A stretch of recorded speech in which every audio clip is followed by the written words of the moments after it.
Hello, it's Molly Reamer with Bridget's Grove and 30 Days of Goddess with some reflections on 500 days of practice. I was going to make this video on my webcam so the video is steadier, but I'm out of storage space, so I'm in the position of holding my phone up, which I know gets a little unsteady sometimes.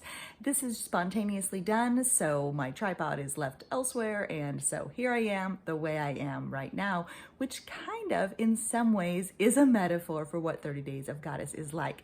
Showing up who we are, where we are, whenever we are, how we are right then, instead of expecting to be better or more perfect or more spiritual or more anything than we actually are in that moment, in that time. That's what 30 Days of Goddess invites us into.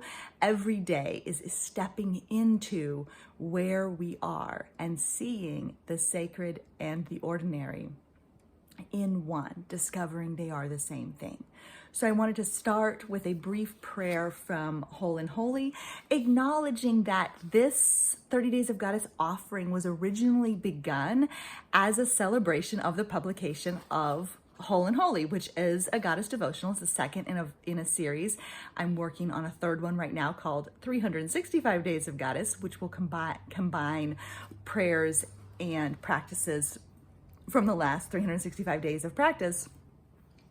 But it is, anyway, it's gone way beyond the just being an acknowledgement or a support of the publication of the Whole and Holy devotional. And so, but I wanted to acknowledge that that's where it started, is I thought, oh, I'll do a 30-day like celebration offering of having published this new book. And then here I am 500 days later. So anyway, here's the poem or the prayer. May you be bright with possibility, bold with truth, and brave with joy. May you kiss your hand to the moon, refuse to be silenced, and bear witness to the fierce and the tender, the wild and the wonderful, the gritty and the glorious. And I did want to just offer some thoughts on this, on 500 days of practice, 500 days of showing up just how we are. Also acknowledging that if 30 Days of Goddess is new for you, welcome, there's a place for you, and hopefully there'll be a place for you 500 days from now as well. When I started this practice in January of 2021, I intended it to be a 30-day offering, as I mentioned, in support of the book. And then it kept going from there. And so here we are 500 days later. I have always been, or not always, but for most of my adult life, I have been committed to some kind of daily practice. For 22 years, it has been yoga in the day, but also journaling and other things like that. And with 30 Days of Goddess, I wanted to offer a little bit more of a structured container to share, to give people tools and resources to build their own blessing basket of daily practice, to create small and sustaining and nourishing practices that fit into their lives.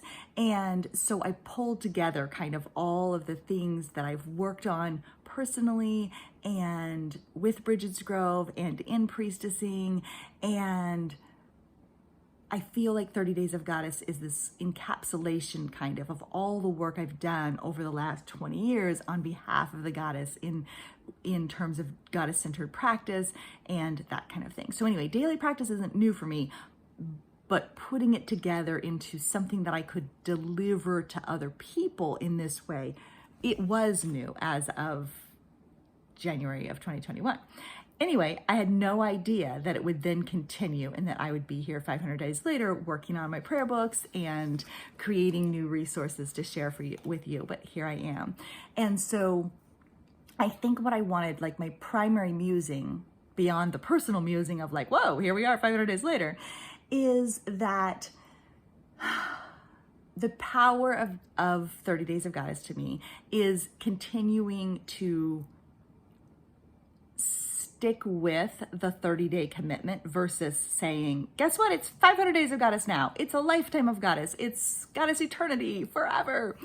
And continuing to recommit or make a new vow, so to speak, every 30 days, I think is actually part of the power of this process. Part of creating this container is that you're committing to 30 days. You're not committing to a lifetime. You're not committing to eternity. You're committing to 30 days. And part of the whole heart of 30 Days of Goddess is keeping it simple enough, small enough, and supportive enough that it fits your life and feeds your soul, rather than being something on your to-do list, rather than something that you feel like you have to do. And also rather than feeling like there's something that, there's a formula for. So the only thing I've promised in the last 500 days is that if you commit to something every day, then something will happen. That much I will promise. And if you show up, the goddess shows up too. And so the other thing that I wanted to reflect on or reinforce at this 500-day mark is that this blessing basket concept, which I have audios about and I've revisited in other audios, but that we're not creating something that's so big and must do that it becomes unmanageable. So when I think of 30 Days of Goddess, even if you're making this commitment to 30 days, I think of it as, you created this blessing basket, metaphorical or literal, of possible practices. And then every day for 30 days or for 500 days, you explore, experience, or offer one of those, or maybe two of those, or maybe three of those, but you're not making it so big that you can't do it, or that you feel like, oh no, I've missed it, so I've lost my chance and now I have to give up. It's coming back home to center again and again and again. It's showing up for the sacred and the ordinary again and again and again. And that's why I made the companion deck with the little cards, is so you can build, even if you only have 1 minute, you can still build a tiny sacred practice into your day, into your life, into your world, and bear witness to that. So so my primary reflections really are, whoa, here we are 500 days later. Can you believe it? And the second thing is every day is an opportunity to start over. Keeping it small, simple, and sacred every day. That's what we have to offer. That's what we have to experience. And something will happen. Something will happen that will, for many of us, that will change your life for the better, for the, help you see the magic in the ordinary and the magic in your own place where you are.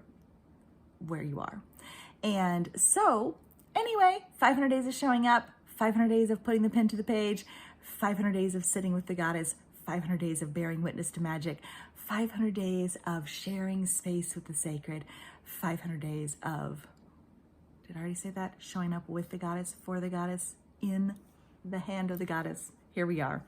So I wanted to leave you with 4 things to remember and the encouragement to keep going for however many days you want to, also with the knowledge, the understanding, and the trust that this practice is still here no matter what. So even if 15 seconds was too much for you one day, and so dang it, you made it 499 days and you missed the 500th, you can always begin again. You can always come back. You can always begin again. So things to remember: there is magic everywhere.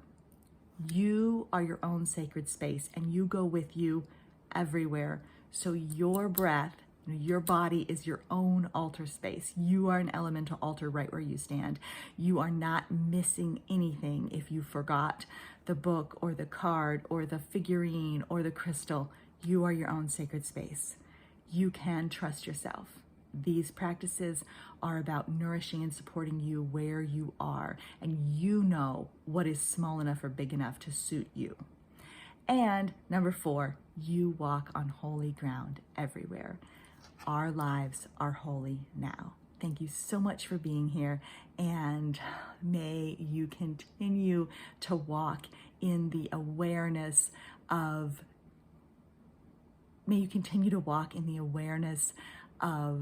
this sacred ground beneath your feet, in the trust that you belong to it, with it.